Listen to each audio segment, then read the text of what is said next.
My name is Duncan Jones. My title is Director of Student Life and Director of Former Residential Aftercare. Duncan, you've been here for quite a while. I'm going to talk Yes. about when you arrived and some of the duties you've had over the years, but you're in a unique position to tell us what's special about Youth for Tomorrow. Yes, absolutely, absolutely. I arrived, I want to say the 206, area. I arrived here from Michigan. Me and my wife arrived as a house parent for Youth for Tomorrow. And just to stop right there and go back when we came to Virginia to interview, to see Youth for Tomorrow for the first time. I interviewed for 2 days, me and my wife.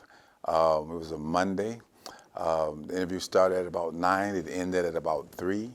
And after that, we were asked to come back on a Tuesday and to meet some more of the employees of Youth for Tomorrow. Also, that lasted to about 12:30, 1 o'clock. Yeah, so it was a long 2 days. I found Youth for Tomorrow at that time very fascinating, to drive on the campus, beautiful, beautiful, beautiful place of business here, program. From the moment you drive to the campus to you go into the school, you meet a lot of the employees. It was just awesome. It was an awesome time. Got a chance to interview with a ton of people.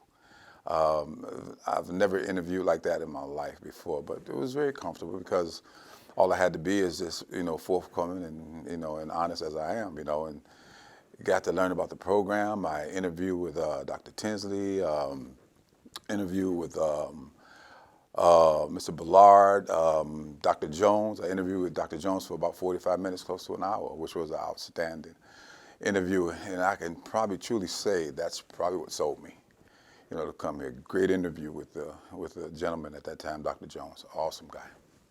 I understand that you have foster parented a couple kids in your day. How many? And what is it about fostering that is become such a big part of you and your wife's lives? Well, let me say this. In my family and in my wife's family, our parents, okay, huge hearts, Just to talk about my mom and my dad. My mom was a teacher who also took kids in to our house, that was struggling, had issues in their families, and they lived with us for months on and went to the school. So I saw it early at first, at first hand. I saw my mom reaching out and my dad helping other children. So as I grew older and got married and was in high school, graduated high school, I made the decision right then and there that I wasn't going to college right away. One thing led to another. Good job came along. I was doing well. And we said, you know what? We want to help out some kids. So we got into foster parenting. Me and my wife ended up, was the foster parents for Evergreen in Michigan. We ended up being mentors for the state of Michigan for other foster parents. Someone saw something in us and gave us that title, and that's what we did. So the number of kids that me and my wife had fostered, I say anywhere between 60 and 75, maybe 80. Wow.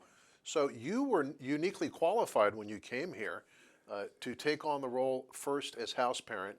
And give me again, let's take a quick look at your resume to where you got to today, because that's how you started. And you impacted a lot of people.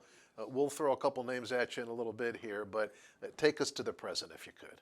The present, wow. I lived on campus, me and my wife, okay, at the time that we were house parents here, I'm sorry. Ended up living on campus for about 10 years, which was very unique. What was beautiful about that, our kids were all grown, okay? So we could fully come here and give all, to a kid that somebody might say, okay, they're strangers to you, but there are kids that were missing a lot of love, guidance, and things like that. So we did that for 11 years. So many kids have come in and out of our life. Not only the kids that we dealt with in Michigan who still reach out to us now, okay? We're talking about young ladies and young men that are in their 30s and 40s with kids and family that we still have contact with now. Not alone the ones that I met when I come to Virginia that are still reaching out to me now. We had a young man from California that just left here recently. Yeah, I wake up in the morning and I see a text, that this young man is saying, God bless you. I hope you're doing well. I hope you have a blessed day. Now, this is a young man that was in our program that was in a ton of trouble. The Lord showed mercy and grace with this young man. And he ended up, having a charge dismissed. And this young man will never forget, never forget. And one of the main numbers that he asked me for is Pastor Hub's. So if you heard Pastor Hub in church the other day, that's that guy from California that's been reaching out. Wow. What gives you the most satisfaction, Duncan, in your time here at Youth for Tomorrow? As your duties have changed, you're still mentoring almost on a daily basis. That's really what you're doing. What gives you the most satisfaction? Wow, the phone call, the text that I get from either myself or my wife, from children that we have touched their lives, that's the satisfaction. Believe it or not, when we came here, I didn't come here for a place for room and board. That didn't mean anything to me. I didn't come here for so much as the money as well. I came here because I love dealing with kids, me and my wife. We love helping kids. That's my satisfaction. Even to this day, as my role changed. First of all, I have to say, once again, thank you to Dr. Jones for giving me opportunity to be in the position that I am now, because it allows me to still work with kids on a closer level, okay? Whether I keep in contact with the kids through social media, just reaching out. We had a kid discharged today, and I had a chance to talk with the parents, let them know who I was.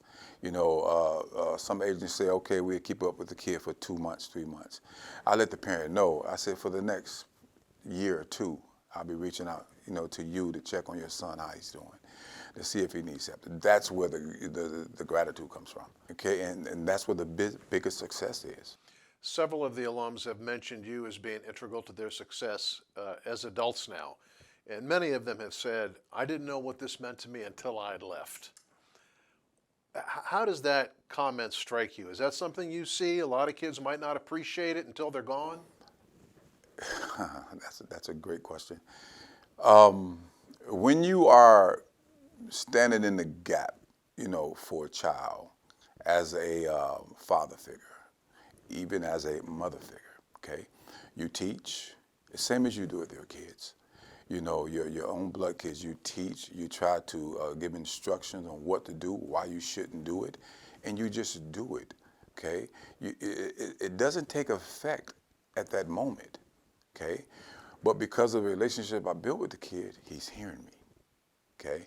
And the beautiful thing about it is when that kid comes back and tells me everything, even when he had a behavior report, even when I, restricted this kid from maybe going on an outing because his behavior wasn't right. And when he comes back and tells me, I remember that, and he tells you that, that's how I'm raising my kids, it's a wrap. A lot of the kids mentioned fishing trips they remember, ball games, a lot of the activities that you participated with them in. A lot of folks might not realize that some of the simplest things we take for granted mean a lot to individuals like that. Absolutely. That makes me chuckle because Dr. Jones knows I love to fish. Now, I do love it, but when you take a kid, and this is where it's been so helpful for me. I'm Michigan, very close to Detroit. Okay, as a kid, one of the main reasons, besides my dad, that kept me from getting in trouble, is someone in my life, okay, not necessarily a relative, that took me as a teenager up under their wings and took me fishing, okay? And when you take somebody fishing, whatever you may have it, hiking, hunting, or whatever, that reduces the chance of being on the street, okay? Out, after dark with the kids you don't belong hanging with. I didn't have time to do that. So even the kids here at Youth for Tomorrow, and before I arrived here, me and my wife took them fishing. I have a kid that in the youth home is fighting all the time, trying to run around, trying to get a cigarette, whether it's picking up a cigarette butt off the ground, that he has no idea what mouth it's been in, okay? I take that kid fishing for 5 hours. He sits on the fishing dock and don't even swear, no cursing. Just sit there as it's in another world. You know, then you bring that kid back to campus, and we've caught maybe 30, 40 fish. And this kid, he don't really want nobody else in the kitchen cleaning the fish. He wants to come in there and do it.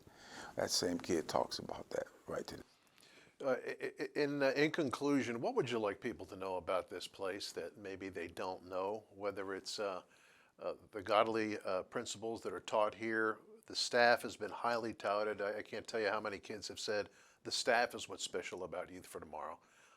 Anything you'd like to leave us with in terms of a message for folks? Well, this is what I would like to say.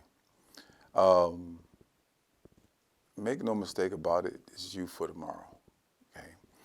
But I always think of it as a place that began in 1986, okay? Nonprofit, okay?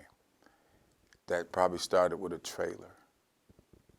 Back then, if you were to come to this campus or pull it up on the website, you would see the growth, okay? You know, my mother used to always say, the proof is in the pudding, okay? Well, here you have it. You have donors, you have people that believe in this place, but most and foremost, okay, you have God who has put his blessings on this place. Because without God, this wouldn't be a place. Without the children that we've helped, wouldn't exist. You know, so God looks down on You for Tomorrow. He's been that ram in the bush for You for Tomorrow. You know, and it's a gem that's hidden that people need to know about.